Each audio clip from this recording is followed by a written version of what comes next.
Hi, I'm Phil Constantine. On this episode of Travels with Phil, we're going to Washington, D.C. to see the magnificent Jefferson Memorial, a tribute to the United States' third president.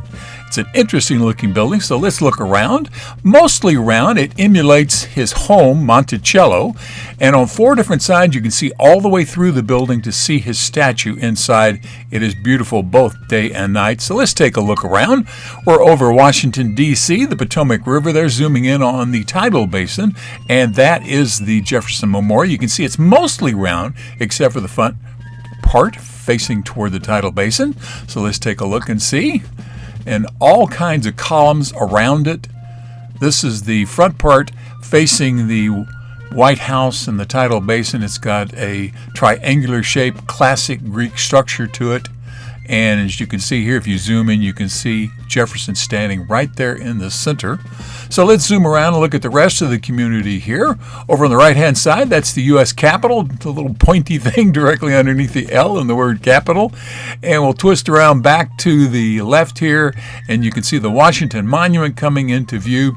And then directly ahead there across the tidal basin, you'll see an open area here, intentionally kept open so you can see the monument from the White House, and that's the White House right there.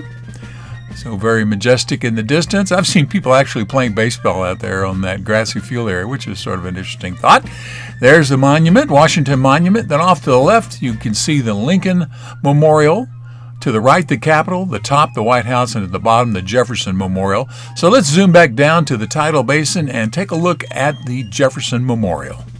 Jefferson was the primary writer of the Declaration of Independence, and he was the third president. That's his official photograph by Rembrandt Peale, and my photograph there from the memorial itself. As he wrote most of the Declaration of Independence, and you can see his signature right there in the center, not a prominent spot, but he presented it along with the other members of the committee to the Second Continental Congress. And in 1939, it was decided to give him a memorial. And this is the construction work that you see out there. In 1943, it was finally completed, well, mostly completed. That's Roosevelt out there doing the dedication ceremony. And that's what the building would have looked like back in those days. Now, during World War II, there was a shortage of metal, so his statue was made of plaster. Now, that was finally replaced by a bronze one in 1947, and that's what you see when you go there now. Coming up from the tidal pool, you can see the memorial here. And by the way, it was dedicated on the 200th anniversary of his birth, so nice timing on that. And I like how you can see his statue from four different directions. You also see quotations on the walls inside. And it's a little hard to get a good photo in there, by the way, in case you try and it doesn't seem to quite come out. It takes some real effort to get one that looks good.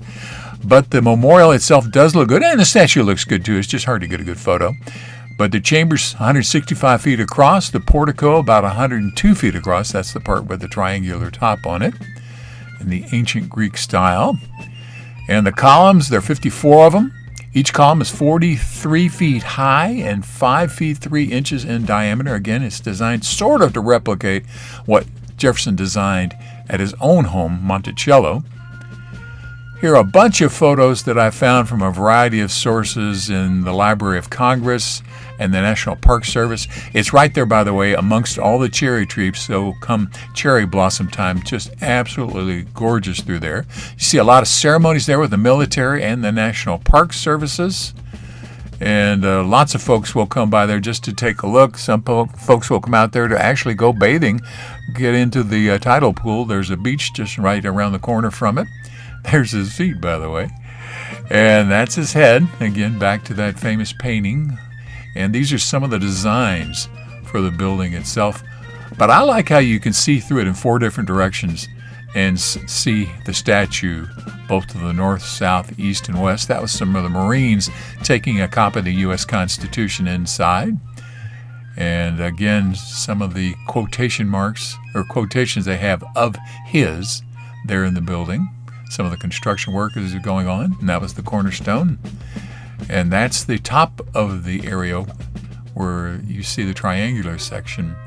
So if you ever have a chance and get to Washington, D.C., it is a beautiful, beautiful spot. And if you're lucky, you might even get to see a very beautiful sunset there at the Jefferson Memorial in Washington, D.C. I'm glad you could come along with me. Thank you very much for watching this video. Please feel free to make comments below as long as the language is family friendly. And if you like this video, please click on the thumbs up button below. You can also subscribe to my YouTube channel by clicking on the circle with my picture in it in the lower right hand corner of the video. The arrow is pointing at it now.